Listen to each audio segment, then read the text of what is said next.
Aujourd'hui donc, nous nous souvenons des défunts, de celles et ceux que nous avons aimés qui ne sont plus là. Alors nous faisons mémoire de nos défunts, non par esprit morbide, mais au contraire pour être dans l'espérance et la confiance. L'espérance, oui, c'est ce à quoi nous invite Jésus. Alors Jésus n'idéalise pas le monde dans lequel il vit, au contraire, la phase qu'il traverse est extrêmement difficile. Jésus vient d'annoncer que Judas va le livrer. Judas, qui était un de ses proches, va donc le trahir. Et malgré cela, Jésus dit à ses disciples que votre cœur ne soit pas bouleversé. Jésus vient d'annoncer que Pierre va le trahir, lui aussi, va l'abandonner. Et malgré cela, il dit à ses disciples que votre cœur ne soit pas troublé. Et enfin, il vient d'annoncer sa mort. Là où je suis, vous ne pouvez pas aller, a-t-il dit à ses disciples. Il va laisser ses disciples seuls. Ils vont être comme abandonnés dans un monde hostile à la foi chrétienne. Et malgré cela, il dit que votre cœur ne soit pas bouleversé. Eh bien, c'est exactement ce même message qu'il nous adresse à chacun d'entre nous qui avons perdu des proches cette année ou même avant, qui sommes comme abandonnés en quelque sorte par ses proches. Jésus nous dit que votre cœur ne soit pas bouleversé. Et même à ceux d'entre nous, pire, qui ont vu leurs proches partir dans des conditions atroces, dans des conditions extrêmement pénibles, Jésus dit que votre cœur ne soit pas bouleversé. Et pourquoi il nous dit cela? Parce qu'il nous fait une promesse, une triple promesse. D'abord, il nous dit « J'ai une place pour vous dans la maison de mon Père ». La maison, c'est vraiment le symbole de la stabilité. Là où nous habitons, nous y restons un certain temps. Nous ne déménageons pas heureusement tous les ans, enfin fort heureusement. Donc la maison est vraiment un symbole de la stabilité. Elle est aussi un symbole de la sécurité. Dans notre appartement, dans notre maison, nous sommes à l'abri des intempéries, du froid, des regards malveillants d'autrui. Et enfin, la maison est le symbole de la paix. Nous sommes heureux de rentrer chez nous. Et pour les plus chanceux d'entre nous, nous sommes heureux de retrouver celles et ceux que nous aimons. La maison est vraiment un symbole de paix. Eh bien, ce que nous dit Jésus, c'est que je vous prépare une place auprès de Dieu. Et cette place est une place stable, éternelle, une place de sécurité, une place de paix. Voilà ce que Jésus nous promet pour nos proches et aussi pour nous. Et il rajoute, c'est une deuxième promesse, il y a plusieurs demeures dans la maison de mon Père. Imaginons un couple qui a 3 enfants. Et chacun de ces enfants a une chambre, une demeure, on va dire, dans cette maison. Et puis, un des enfants est passionné de musique rock. Eh bien, sa chambre va être vraiment à l'image de ce qu'est cet enfant, avec des posters des Beatles, de grands chanteurs de rock, avec une grande série de CD de rock. Cette demeure, cette chambre, est vraiment à l'image de ce qu'est cet enfant. Et puis, l'autre enfant est passionné de football. Eh bien, dans sa chambre, il y a des posters de footballeurs. Sur sa table de chevet, il y a plein de journaux du journal L'Équipe. Cette chambre, cette demeure, est vraiment à l'image de cet enfant. Et puis, il y en a un autre qui est passionné de cinéma, avec des posters de films, d'acteurs, avec une multitude de DVD de films. Cette chambre, cette demeure est à l'image de cet enfant. Eh bien, malgré la différence, avec la différence de ces trois enfants, chacun a véritablement sa place, sa demeure dans la famille. Et cette famille peut être et est unie. Chacun des enfants est uni avec ses parents dans la diversité. Eh bien, c'est ce que nous dit Jésus. Vous êtes tous différents. Vous avez des personnalités différentes. Vous avez des origines différentes. Vous avez même des confessions différentes. Oserais-je même dire des religions différentes.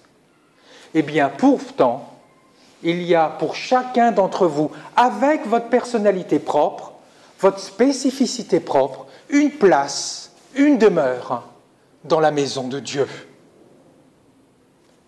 Et dernière promesse que Jésus nous fait, je m'en vais, je reviendrai vers vous, je vous emmènerai auprès de moi, afin que là où je suis, vous soyez aussi. Jésus ne dit pas « afin que vous serez aussi dans le futur ». Non, il parle au présent à ses disciples.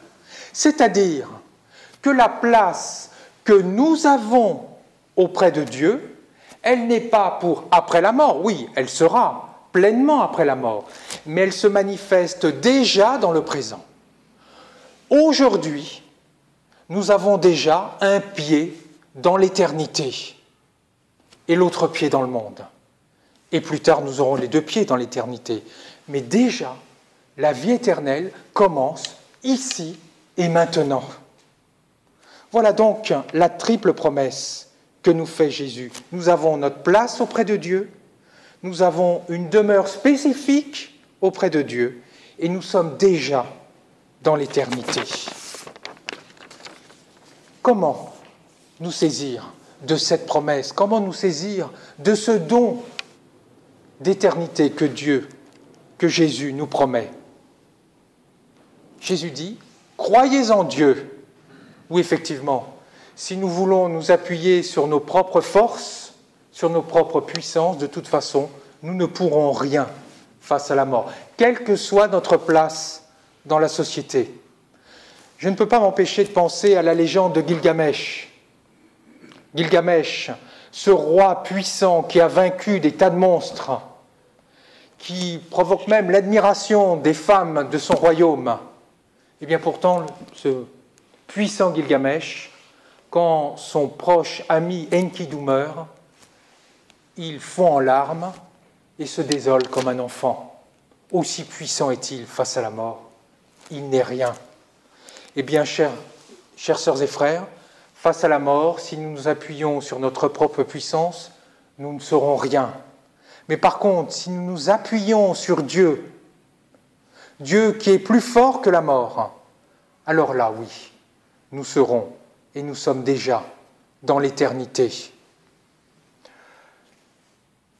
Cela, quand Jésus dit « croyez en Dieu », tous les croyants des monothéistes peuvent le dire. Un juif peut le dire, un musulman peut dire. Mais Jésus rajoute aussi « croyez en Dieu et croyez en moi ». C'est-à-dire qu'il nous invite, nous, ses disciples, à mettre la même confiance en lui que celle que nous mettons en Dieu. Pour nous approprier cette promesse de l'éternité, nous devons avoir foi en Jésus de la même façon que nous avons foi en Dieu. Et pourquoi cela? Parce que Jésus est Dieu. Il dit « moi je suis ». Moi je suis. Qui a dit « moi je suis » ? C'est Dieu à Moïse sur le mont Horeb. « Moi je suis », c'est un nom divin. Quand Jésus dit « moi je suis », ego eimi en grec, il dit simplement, oui, mais avec force, qu'il est Dieu. Je suis le chemin. Le chemin, pour les Hébreux, symbolise vraiment cette libération, ce parcours qu'ils ont fait pour aller vers la terre promise, accompagnés par Dieu.